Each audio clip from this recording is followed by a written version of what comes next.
नमस्कार मित्रों, मैं सिद्धांत फिर उपस्थित हूँ आप सबके समक्ष एक रहस्य रोमांच से भरी भूत की कहानी को लेकर। अगर आप लोगों को मेरी सुनाई गई कहानी अच्छी लगे तो कृपया मेरे कहानी पर लाइक और कमेंट ज़रूर करें।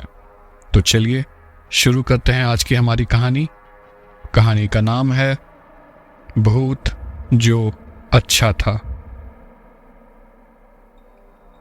कुफरी में स्कीइंग का लुत्फ उठाने और पूरा दिन मौज मस्ती करने के पश्चात राहुल, पूजा, निशांत और कोयल शाम को शिमला की ओर ऑडी में जा रहे थे।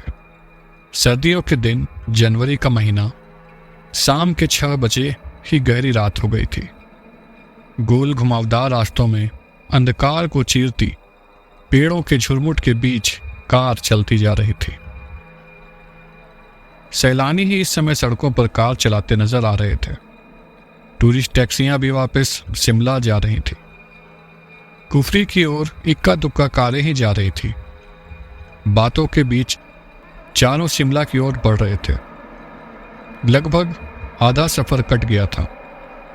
कार स्टीरियो की तेज आवाज में हंसी ठिठोली करते हुए सफर का आनंद उठाते हुए समय का पता ही नहीं चल रहा था। झटके मारते हुए कार क्यों चला रहे हो? निशांत ने झटकती हुई कार में झूलते हुए राहुल से पूछा। निशांत भाई, मैं तो कार ठीक चला रहा हूं, मालूम नहीं यह अचानक से झटके क्यों खा रही है। राहुल ने झटके खाती कार को संभालते हुए कहा।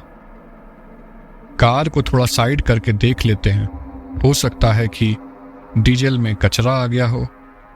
थोड़ी रेस देकर देखता हूं कि कार रिदम में आ जाए।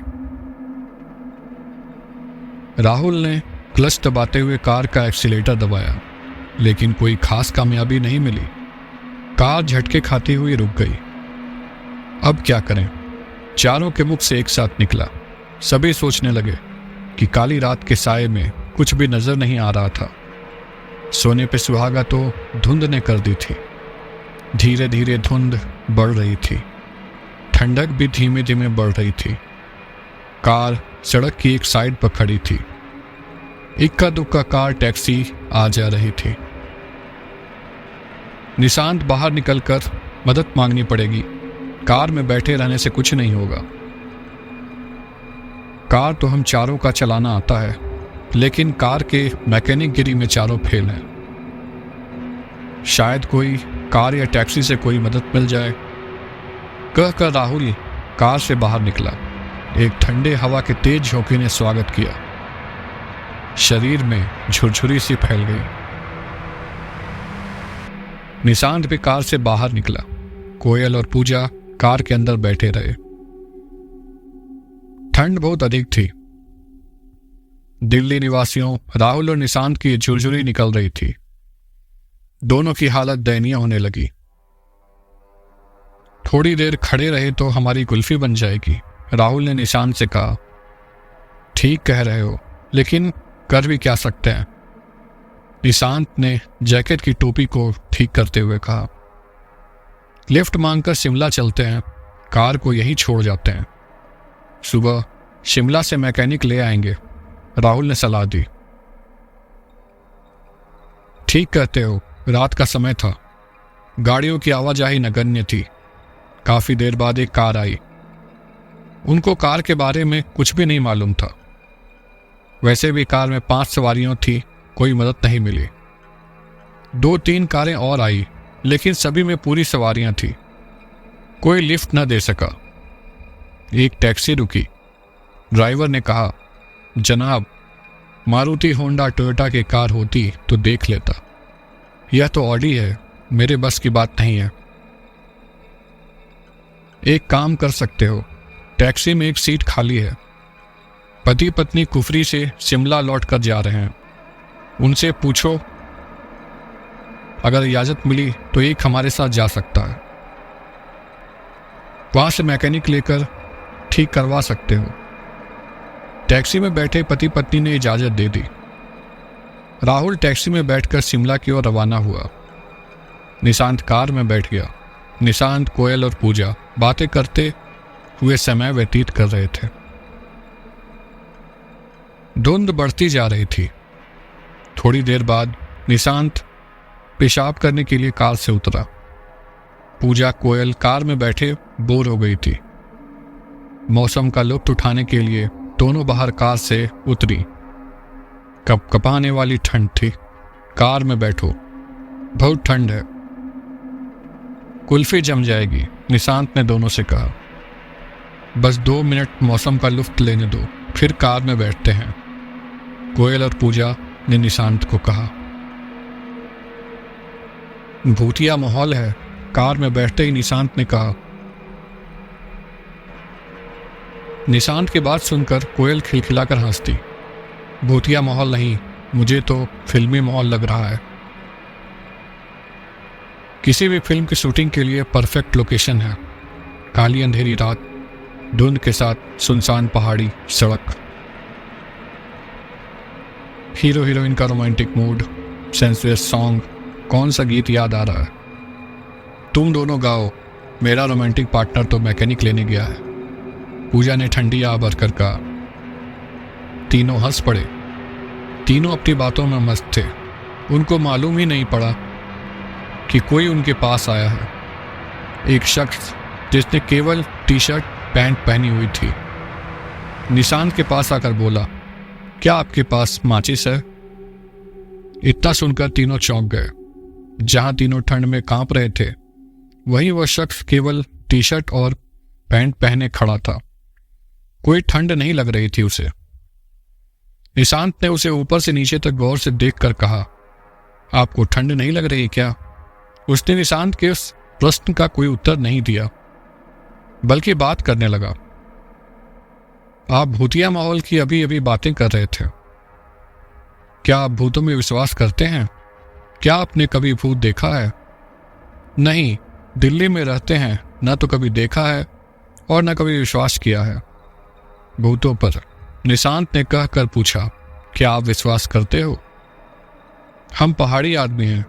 हर पहाड़ी भूतों को मानता है, उनका अस्तित्व होता है। उस शख्स की भूतों की बातें सुनकर पूजा और कोयल से रहा नहीं गया। उनकी उत्सुकता बढ़ गई। भाई कुछ और बताओ भूतों के बारे में, फिल्मी माहौल हो रखा है, कुछ बात बताओ। उस शख्स ने कहा, देखिए, हम तो मानते हैं आप जैसा कह रहे हैं कि शहरों में भूत नजर नहीं आते। हो सकता है नजर नहीं आते होंगे,